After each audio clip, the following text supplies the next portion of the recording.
Fala galera, tudo certinho com vocês? Dando continuidade à nossa sequência de vídeos referentes à cinemática. Hoje a gente vai estar falando sobre cinemática vetorial, beleza? Sejam bem-vindos, eu sou o professor Clayton. Pegue seus cadernos e suas canetas e bora lá. Pessoal, para falar sobre cinemática vetorial, nosso primeiro passo é descrever o vetor posição. Como assim o vetor posição? Imagine então que eu tenho um objeto que ele está se locomovendo. Como eu estudo esse movimento desse objeto?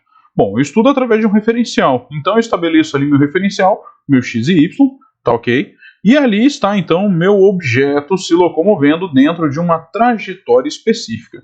Quem é o vetor posição? O vetor posição é o vetor que liga a origem do meu referencial até aquele objeto. Tudo bem? Num instante conhecido. Por isso ele é a posição em função do tempo.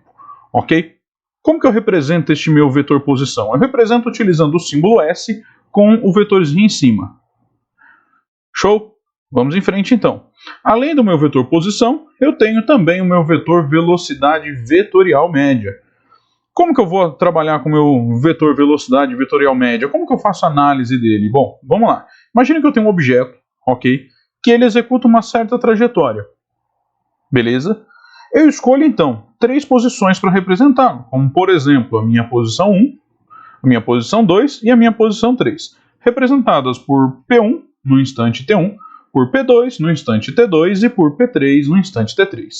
Tá certo? Ali está a minha trajetória, que fora descrita então, e a partir daí eu estabeleci um referencial. Dentro desse referencial eu posso colocar o meu vetor posição 1, ok? Posso estabelecer o meu vetor posição 2, mas se eu quero analisar a média ao longo de toda a trajetória, o meu vetor posição 2 não vai ter grande utilidade para a gente. Posso analisar então o meu vetor 3, o meu vetor posição 3, ok? Considerando que o início do movimento seja na posição 1 e o final do movimento seja na posição 3, eu tenho ali então o meu vetor deslocamento, o meu vetor ΔS. Beleza? Quem é a minha velocidade vetorial média? A minha velocidade vetorial média, ela vai depender do meu deslocamento, ok? O meu ΔS, que seria então o vetor S3 menos vetor S1.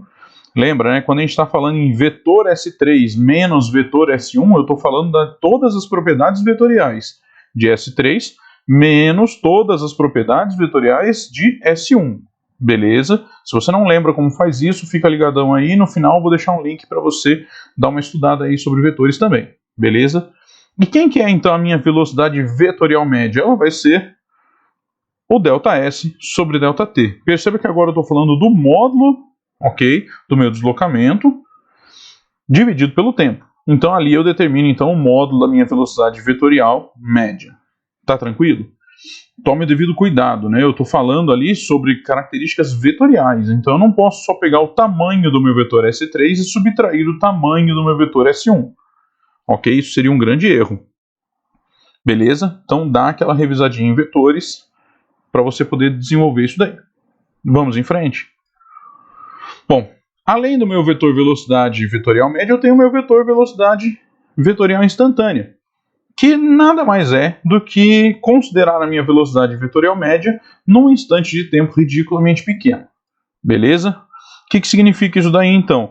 Perceba o seguinte, ó, quando o meu objeto ele sai de A e vai para B, eu teve um intervalo de tempo, de A para C teve um outro intervalo de tempo e de A para D teve um outro intervalo de tempo. Ok? O que acontece se eu reduzir esse tempo a quase nada, ou seja, tendendo a zero? Quando eu reduzo esse tempo tendendo a zero, eu posso dizer que o meu vetor saiu da posição A e foi para uma posição A, mas quase nada. Então ele praticamente esteve no mesmo lugar, ok? E consequentemente, então, eu encontro a minha velocidade vetorial instantânea.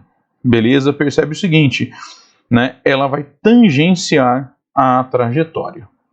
Beleza? Olha só, interessante aqui a velocidade vetorial, então, tangenciando esta trajetória.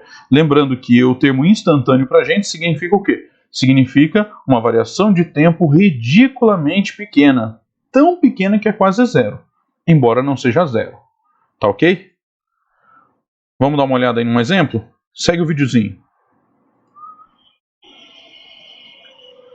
Repara ali que as faíscas, ó, elas têm a tendência de executar um movimento tangencial. Elas possuem uma velocidade instantânea, sempre tangenciando o disco. Bom, vamos lá. Primeiro exercíciozinho do INSPER lá de 2019. Olha lá. Existem cidades no mundo cujo traçado visto de cima assemelha-se a um tabuleiro de xadrez. Considere um ciclista trafegando por uma dessas cidades, percorrendo inicialmente 2 km no sentido leste, seguido por mais 3 km no sentido norte. A seguir, ele passa a movimentar-se no sentido leste, percorrendo novamente 1 km e finalizando com mais 3 km no sentido norte. Todo este percurso é realizado em 18 minutos. A relação percentual entre o módulo da velocidade vetorial média desenvolvida pelo ciclista e a respectiva velocidade escalar deve ter sido mais próxima de quanto? Galera, dá uma olhada, né? Muita informação no exercício. A forma mais simples que você tem de resolver isso daí é ler e redesenhar a situação. Beleza? Bora lá então? Dá uma olhadinha aí. Vamos lá? O traçado executado de acordo com o enunciado foi esse daqui, ó. 2 km para leste, 3 km para norte, 1 km para leste e mais 3 km para norte.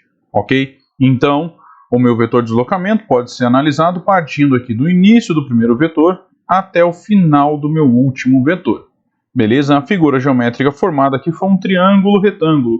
Um dos catetos vale 3 mais 3, totalizando 6. Outro cateto vale 2 mais 1, totalizando então 3. Beleza? Como que eu faço para determinar então esse meu deslocamento vetorial? Eu utilizo o teorema de Pitágoras. Beleza? Então vai ficar lá 3 ao quadrado mais 6 ao quadrado. Tudo isso é igual ao deslocamento vetorial ao quadrado. Totalizando então que o deslocamento vetorial vai valer 3 raiz de 5. Tudo certo? Para determinar então a minha velocidade vetorial média, eu determino o módulo dela através de deslocamento vetorial por tempo. Vai ser 3 raiz de 5 sobre 18. Totalizando então raiz de 5 sobre 6 km por minuto, lembrando que 18 minutos foi o tempo deste traçado. Tá legal? Bom, o que eu preciso fazer também? Eu preciso determinar agora a distância percorrida e a minha velocidade escalar. Então, o deslocamento escalar ou distância vai ser igual então, à soma de cada uma das minhas etapas. Então, vai ser 2 mais 3 mais 1 mais 3, totalizando 9 km. Beleza? Então, a minha velocidade escalar ela vai valer deslocamento escalar por tempo, 9 sobre 18, isso dá meio quilômetro por minuto. Tá ok? Senhores e senhoritas, olha só. O exercício ele pediu a relação percentual. Como que eu faço a relação percentual? Eu faço a razão entre elas. Então, eu vou fazer velocidade vetorial pela velocidade escalar, vezes 100, isso vai ser raiz de 6 sobre 5, dividido por meio, que é a mesma coisa que multiplicar pelo inverso da segunda fração, então vezes 2 sobre 1, tudo isso vezes 100, que dá aproximadamente 74%. Belezinha? Show de bola esse daí, né? Vamos em frente.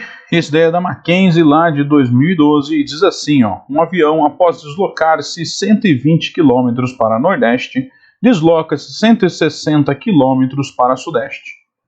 Sendo 1/4 de hora o tempo total gasto nessa viagem, o módulo da velocidade vetorial média do avião nesse tempo foi de quanto? Letra A, 320 km por hora, B, 480 km por hora, C, 540 km por hora, D, 640 km por hora ou E, 800 km por hora. Beleza? Mais uma vez, o desenho é necessário. Beleza, é mais tranquilinho. Esse daí pode parecer estranho, porque ali tem o Nordeste, tem o Sudeste, mas dá pra ir. Quer ver? Bora lá. Começa aqui, ó. Eu tenho os dados de D1 igual a 120 km, D2 igual a 160 km e o meu tempo é 1/4 de hora.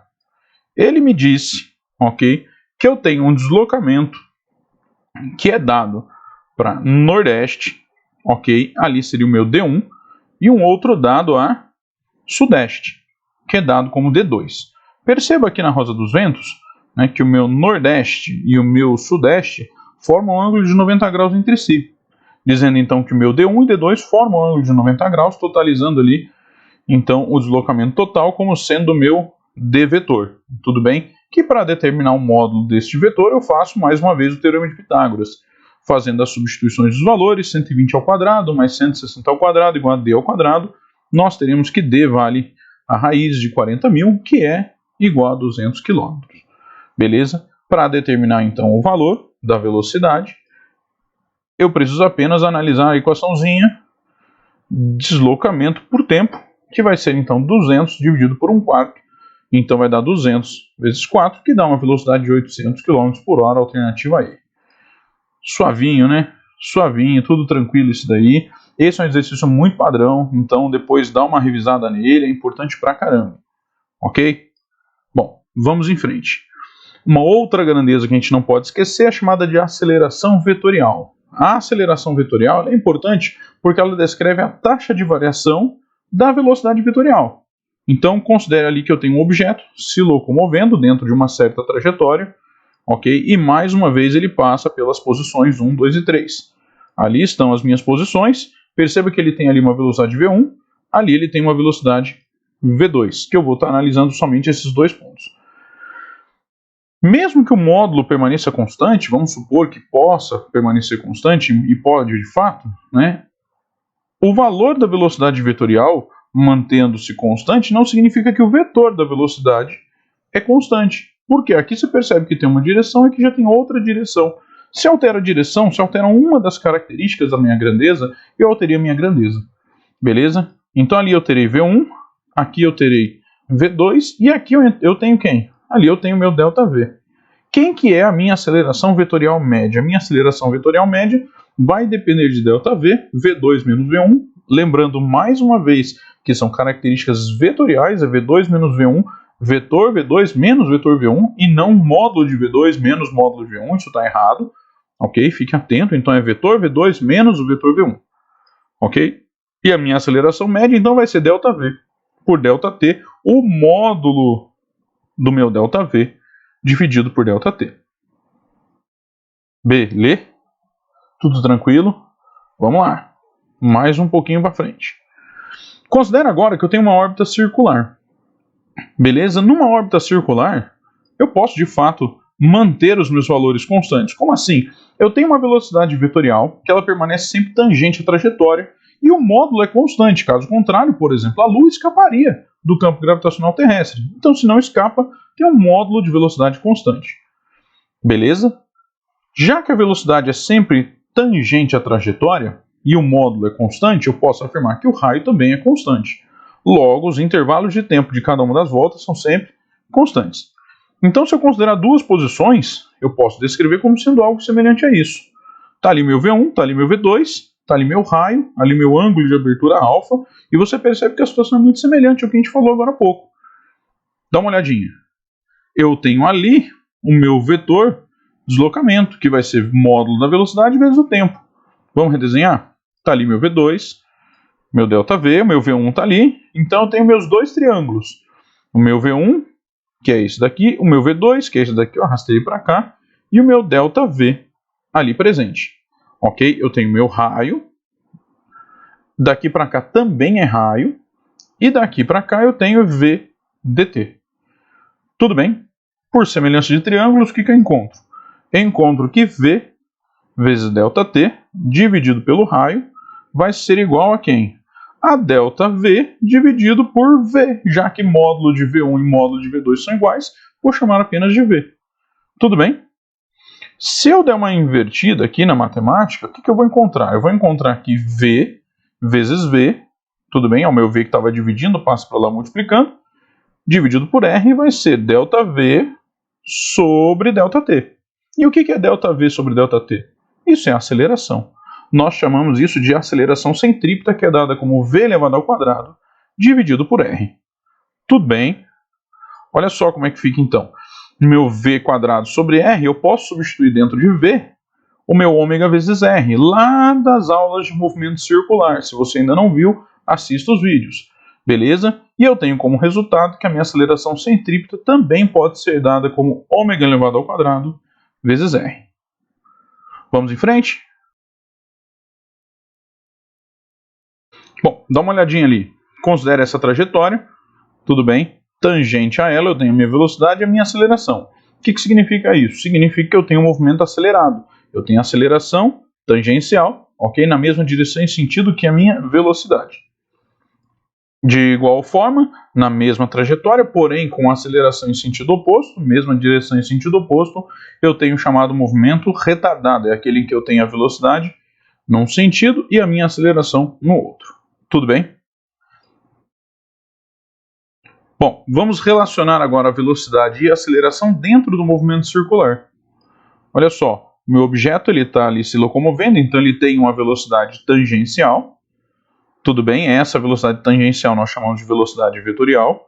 Ele tem uma aceleração, que eu vou chamar de aceleração vetorial, que ela vai ser decomposta em aceleração tangencial, que é aquela que tangencia a trajetória, e uma aceleração apontada para o centro da trajetória, que é a aceleração centrípeta, que a gente conversou sobre ela agora há pouco. Beleza? Enquanto eu tenho uma aceleração tangencial, cuja função é alterar o módulo da velocidade, eu tenho uma aceleração centrípeta, cuja função é manter a trajetória. Tranquilo? Olha só, uma observação importante, hein? Eu posso determinar, então, uma relação direta entre a minha aceleração centrípeta, que eu conheço por v²/r, e a minha aceleração. Como que eu posso fazer isso?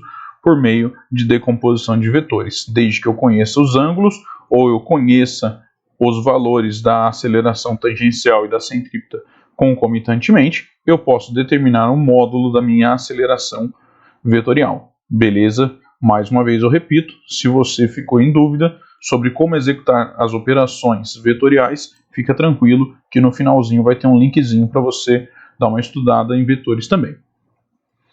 Bom, qual a conclusão que eu tenho? Como já sabemos, a aceleração tangencial será responsável pela variação da intensidade do vetor velocidade. A aceleração centrípeta é responsável por manter o movimento circular, ou seja, ela apenas interferirá na direção e sentido do vetor velocidade. A conclusão disso é de que no movimento circular uniforme a aceleração tangencial sempre será igual a zero, porque no movimento circular uniforme o módulo da velocidade não varia. Tudo bem? Tranquilo?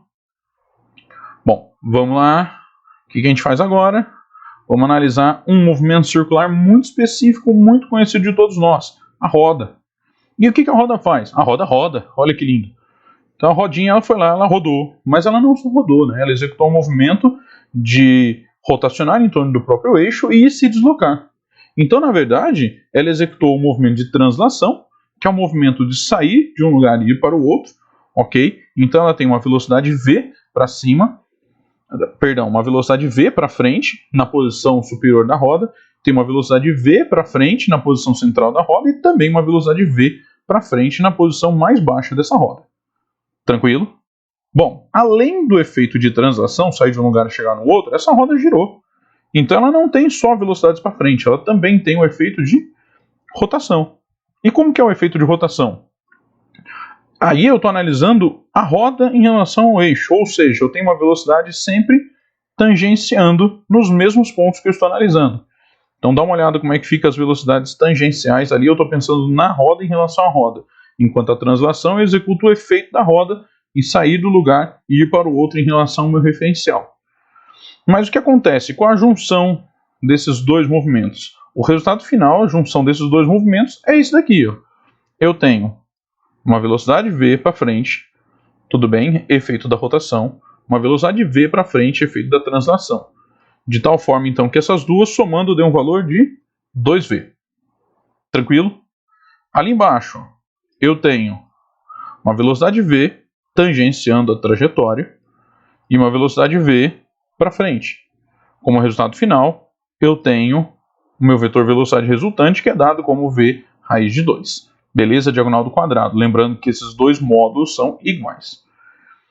No ponto mais baixo, o que eu tenho? Olha lá que legal. Eu tenho a minha velocidade azul, que é do efeito de rotação, apontado para trás. Em contrapartida, eu tenho a velocidade do efeito de translação apontado para frente. O que vai acontecer? O valor do meu vetor resultante ali vai ser igual a 0. Tudo bem? Perceba então que esse é o ponto que não pode perder contato com o chão. Ok? Ele tem que estar ali fixo para o carro não derrapar, para manter o efeito de segurança. Ali no ponto de trás eu tenho uma velocidade tangente na trajetória, mais uma vez efeito de rotação, e eu tenho uma velocidade para frente, efeito de translação, e como resultado eu tenho v raiz de 2, diagonal ali na direção nordeste. Beleza? Percebe que este ponto, daqui a algum tempo, ele estará aqui em cima. Percebe que este ponto, daqui a um tempo, ele vai rotacionar, estar aqui embaixo, com a translação ele vai estar mais ou menos aqui na frente, ó, acompanhando a setinha. Beleza? Tudo certo? Maravilha, então. Ali está o meu v raiz de 2, o módulo do meu vetor resultante naquele ponto. O que eu faço agora? Bom, agora que eu já estudei tudo isso, agora que eu já analisei tudo isso, eu verifico se eu entendi direitinho. O meu exercício 3 é da Federal do Rio Grande do Sul, lá do ano de 2012. Dá uma olhada. Diz assim, ó. A figura a seguir apresenta em dois instantes as velocidades V1 e V2 de um automóvel que em um plano horizontal se desloca numa pista circular. Beleza? Vamos em frente. Com base nos dados da figura, que é quase nada, né, ele me deu apenas as direções, e eu percebo que há uma certa mudança ali, né, no meu módulo, por conta do tamanho do vetor, né, e sabendo que os módulos dessas velocidades são tais que V1 é maior do que V2, é correto afirmar que... Bom, galera, de boa esse exercício, tranquilinho, né, um exercício para julgar o que é correto, um exercício teórico, e ele me deu todas as informações necessárias. Qual a conclusão que eu tenho a partir do momento que eu sei que o módulo da minha velocidade está mudando e que eu tenho uma trajetória circular? Vamos ver. Olha lá. O item A ele diz assim: a componente centrípeta da aceleração é diferente de zero. Bom, eu tenho um movimento circular. Se eu tenho um movimento circular, eu tenho aceleração centrípeta. Se eu tenho aceleração centrípeta, ela não pode ser zero. A letra A me parece verdadeira. Vamos ver se tem algo melhor. B. A componente tangencial da aceleração apresenta a mesma direção e o mesmo sentido da velocidade. Se fosse no mesmo sentido, seria um movimento acelerado. O módulo teria aumentado e não diminuído, então a B está errada. C. O movimento do automóvel é circular uniforme. Lembrando que para ser uniforme, a minha aceleração tangencial, a minha componente tangencial da aceleração deve ser zero. E a gente viu que não é assim, pelo fato do módulo estar sendo reduzido. Então a C está errada. Olha a D. O movimento do automóvel é uniformemente acelerado? Não, ele é retardado. A gente percebeu que o módulo da velocidade está reduzindo. E item E. Os vetores velocidade e aceleração são perpendiculares entre si?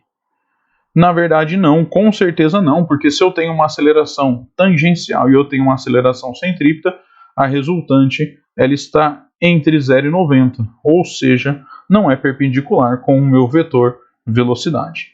Beleza? Sendo assim, só tem uma alternativa correta, a alternativa A. Esse daí eu acho que foi o mais tranquilinho, né? Esse foi suave. Agora a gente tem mais um, né, que é legalzinho, Unicamp 2020, para a gente fechar, hein? Que diz assim: o asteroide satélite Didymos descreve uma órbita circular em torno do asteroide principal Didymos. O raio da órbita é igual a 1,6 km e o período é de 12 horas. Determine em km por hora ao quadrado a aceleração centrípeta do satélite. Pois é isso mesmo que você está vendo, cara. Ele pediu aceleração em km por hora ao quadrado, embora seja incomum, é total direito do exercício pedir informações fora do SI. Beleza? O que eu faço então? Ele me deu o período e ele me deu o raio. Vamos aplicar isso daí, né? O que eu sei? Eu sei que a minha aceleração centrípeta pode ser dada como ômega ao quadrado vezes R. O meu ômega é 2π sobre período. Tudo bem? Elevado ao quadrado vezes R. Beleza? Vamos dar uma distribuída aqui. 2 ao quadrado vai dar 4, π ao quadrado é π ao quadrado. Beleza? Hora de substituir agora, então, o valor do raio e o valor do período. Lembrando que eu vou aproximar π para 3. Tudo bem? Foi uma informação da prova, foi permitido isso. Vamos lá. Então, substituo. 4 é 4, π ao quadrado é 3 ao quadrado, o raio vale 1,6 km e o período vale 12 horas. Tudo isso vai dar 0,4, que é a mesma coisa que 4 vezes 10 a menos 1 km por hora ao quadrado. Tudo certo? Pessoal, é isso aí. A gente fecha aqui então. Muito obrigado. Curte aí. Dúvidas, sugestões, entre em contato comigo. Prof_Clayton, você me acha lá no Instagram. Tá legal? Galera, continua seguindo, continua acompanhando. Ainda tem mais exercícios aí da série. Beleza? A gente ainda vai destrinchar muito essa cinemática aí e outros temas da física também. Beleza? Falou, galera. Tchau, tchau pra vocês. Abraço.